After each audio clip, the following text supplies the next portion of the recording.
Hello students, BSc first year में आज अपन start कर रहे हैं एग्जाम्पल नंबर चौथा। और जो पहला सा एग्जाम्पल है बेटा, मैं आपको सेंड कर दूंगा। मतलब इसमें आपको जरूरत नहीं पड़ेगी नोट्स की, मतलब बेसिक कराने की। एग्जाम्पल फोर्थ काफ़ी इंपॉर्टेंट है बेटा। एग्जाम्पल फोर्थ क्या कहता है? 2x प्लस 3y प्लस बराबर 0। फिर दे देगा बेटा x plus y plus z बराबर 0 और 4x 6y k into Z बराबर 0। इसका नॉन जीरो सोल्यूशन है, मतलब अशून्य हल है, मतलब नॉन ट्राइवल सोल्यूशन। एक ही बात है बेटा हिंदी में, इंग्लिश में मतलब। तो इसका मीनिंग है कि नंबर ऑफ सॉल्यूशन इनफाइनाइट है। इनफाइनाइट कब होता है? ध्यान से पढ़ना। पहले पहले तो कंफर्म करें सारे जीरो है, तो एक्सरसाइज नंबर थर्ड ए होगी, थर्ड बी नहीं हो सकती पहली बात। तो उसमें आपको याद होगा, अगर आर का मान, रैंक का मान एन से कम हो, if r is less than n, तो उसमें क्या होता है? अशून्य हल होते हैं, नॉन जीरो सॉल्यूशन। अगर आर एन बराबर होता है, उस केस में एक्स वाई जेड के मान जीरो जीरो आते हैं। पर नॉन जीरो मतलब जिसमें जेड की वैल्यू कुछ ना कुछ आ रही हो, उस केस में आर का मान एन से कम होना चाहिए। ठीक है बेटा? तो पहले समीकरण एक दिन को से जरूरत नहीं, आप सीधा मैट्रिक्स ए ले लो। 2 3 4 1 1 1 4 6 और k। ठीक है बेटा? अब आपको क्या करना है? इसको एक करना है, या तो इसको इंटरचेंज कर दो आपस में, या फिर R1 इंटरचेंज R2, दोनों ऑप्शन दो। या फिर R2 प्राप्त करना है, R2 माइनस R1। कितना बताएगा इसमें? 1 2 3 1 1 1 4 6 और 3। ठीक है? अब इसकी सहायता से इन दोनों को जीरो करते हैं, मतलब आपको इस सबको किसमें चेंज करना है बेटा? एप्सिलॉन फॉर्म में। ठीक है? तो R2 माइनस R1 और R3 माइनस 4R1, तो बेटा कितना होगा ये? 1 2 3 0 माइनस 1 माइनस 2, है ना बेटा? ठीक है बेटा? क्लियर? और ये कितना बताएगा? 0, 6 में से 8 गया माइनस 2 और k माइनस 12। ठीक है बेटा? k माइनस 12 हो गया। इसके पश्चात आप इसको 1 करना है, उसके अंदर इसको 0 करना है। तो R2 divide by minus 1 into कर दो, बात एक ही बेटा इसमें। तो 1 2 3 0 1 2 2 माइनस 2 k माइनस 12, इसको 0 करना बेटा। तो R3 प्लस 2 इंटू R1। ठीक है बेटा? R3 plus 2 into R1। उसके पश्चात बेटा क्या आंसर है? तो A इक्वल टू 1 2 3 0 1 2 0 0, इसको गुणा करें 2 से 4 आएगा बेटा, 12 में से आ गया 8। राइट? अब इसके पश्चात अब देखो जरा गौर से, इसका मान 0 होता है, उस केस में R का मान n से कम होता है ना, क्योंकि n का मान 3 है, R का मान 3 हो नहीं सकता। तो क्या करना बेटा? इफ यदि इसका मान 0 हो, तो R का मान 2 होगा और n का मान 3 होगा, मतलब R n से कम होगा। जब R n से कम होगा, इसका मतलब कौन सा सॉल्यूशन होगा? नॉन जीरो सॉल्यूशन, मतलब अशून्य हल होगा। तो बेटा k बराबर आएगा 8 और ये आपका आंसर है। ठीक है बेटा? अब नेक्स्ट एग्जाम पहला दूसरा आप सेलेक्ट कर लेना। अब हम नए टॉपिक ले लें, थर्ड वीक से चालू करें बेटा से। Exercise number third b, question सारे हो गए, एग्जांपल सारे हो गए बेटा। एक्सरसाइज थर्ड बी जो है में दो पार्ट है इसके अंदर भी। पहले क्या बोलते हैं?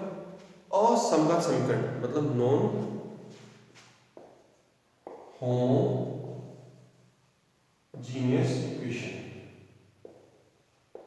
मतलब असमगत समीकरण वो क्या होती है, a1x b1y। बेटा ये टॉपिक मेथड फर्स्ट सॉल्व कर रहे हैं अपने, इसको बोलते हैं मैट्रिक्स थ्योरी, मतलब मैट्रिक्स सिद्धांत से करना, मैट्रिक्स सिद्धांत से करना मतलब मैट्रिक्स थ्योरी, जो कि आपने 12th क्लास में अच्छी तरह पढ़ा था, वही टॉपिक चलता है इसका फिलहाल। तो बराबर d1 a2x b2y d2 a3x b3y और बराबर d3। समीकरण 1, 2 और 3। पहले हम क्या कर रहे हैं, मैट्रिक्स सिद्धांत मतलब थ्योरी ऑफ मैट्रिक्स से कर रहे हैं। इनको मैट्रिक्स कैसे लिख सकते हैं बेटा, याद होगा a1 b1 c1 a2 b2 c2 a3 b3 c3 into में x y z बराबर क्या था बेटा, d1 d2 और d3। इस पूरे को अपन कह सकते हैं a इंटू एक्स बराबर b। तो बेटा x का मान क्या होगा, a इनवर्स b हो गया, और आप क्या होगा a इनवर्स का मान क्या होता है बेटा, adjoint a upon into b। ठीक है, आपको इसका मतलब a का एडजॉइंट निकालना है, सारणी का मान निकालना है और उसको यहाँ रखना है, रख के सॉल्व करते हैं। मैंने मान लिया इसको सॉल्व करने पर जो मैट्रिक्स आ रहा है इधर इस तरफ, इधर तो x है बेटा, इसको पूरा सॉल्व करने मैंने मान लिया इसका वैल्यू आ गई अल्फा बीटा और गामा। और आप जानते हैं x का मान क्या था बेटा, स्मॉल x y और z बराबर कितना बेटा, अल्फा बीटा और गामा। दोनों तरफ तुलना करेंगे मतलब कंपैरिजन करेंगे, तो तुलना करने से x बराबर अल्फा आएगा, y बराबर बीटा आएगा, z बराबर गामा आएगा, और ये आपका आंसर है। ठीक है बेटा, अब आपका इस बेसिक से क्वेश्चन करा दूंगा आपको।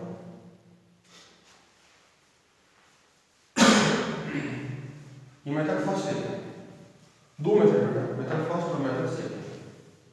ठीक है, इस विधि से करना क्वेश्चन सॉल्व करना है, x plus y plus z बराबर 6, x minus y plus z बराबर 2, 2x plus Y minus Z बराबर 1। इन सबको थ्योरी ऑफ मैट्रिक्स से सॉल्व करना, मतलब मैट्रिक्स सिद्धांत से सॉल्व करना है। तो इनको मैट्रिक्स कैसे लिखते हैं बेटा, 1 1 1 1 माइनस 1 1 2 1 माइनस 1 इनटू में x y z बराबर 6 2 1। इसको a मानना है, x बराबर b, x का मान a inverse b, a inverse क्या होता है बेटा, adjoint a upon sine a into b। ठीक है बेटा, मैं तो बताया आपको। अच्छा, एडजॉइंट ए और सारणी का मान आपको जितना आता है वो मैं इसको दोबारा नहीं कराना चाहता बेटा मैं। तो बेटा ए का मान कितना बेटा, ए का मान है 1 1 1 1 माइनस 1 2 1 1। इसका एडजॉइंट जो ए होता है, एडजॉइंट ए, उसका मान सीधी ए का बेटा 0 2 2 3 माइनस 3 0 3 1 और माइनस। ठीक है बेटा, क्योंकि मैं सीधा क्यों लिख रहा हूँ, क्योंकि आपको अच्छी तरह आता निकालना एडजॉइंट। और सारणी का मान जो है वो बेटा जी 6। ठीक है, डिटरमिनेंट की वैल्यू 6 है। अब इसके बाद करना क्या है आपको, ये वैल्यू आप डायरेक्ट निकाल रहा हूँ और ऐसा कुछ तरह आता है। तो बेटा x का मान क्या होगा, 1/6 0 2 2 3 माइनस 3 0 3 1 और माइनस 2। ठीक है बेटा, इसके पश्चात b का मान है 3 2 1। b का मान कितना बेटा, 3 2 और 1। अब अपन इसको रो से गुणा करते हैं, इसकी गुणा ऐसे करते हैं बेटा 0 4 प्लस 2 यहाँ 9 माइनस 6 प्लस 0 9 प्लस 2 माइनस 2। अब इसको सॉल्व करना 6 3 9 1/6 के अंदर गुणा कर दीजिए, 1 आएगा, हाफ आएगा, गुणा करने 3/2 आएगा। और यहाँ जो x है ना बेटा वो क्या है, x y z बराबर 1 हाफ और कंपेरिजन बोथ साइड, x बराबर 1 y बराबर हाफ और z बराबर 3/2, और ये आपका आंसर है। इस तरह आपका मेथड नंबर फर्स्ट का एक्स वाई जेड की वैल्यू आपकी जो आई,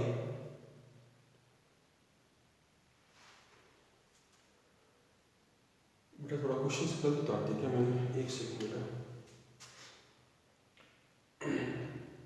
18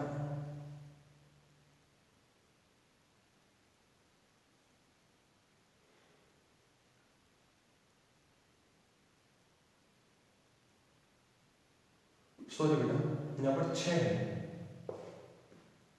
गलती से दिया बेटा, 6 यहाँ पर है, तो यहाँ पर ये सही है बेटा, ये 18 होगा बेटा, गलती से दिया बेटा 18 माइनस 6 और 0 18,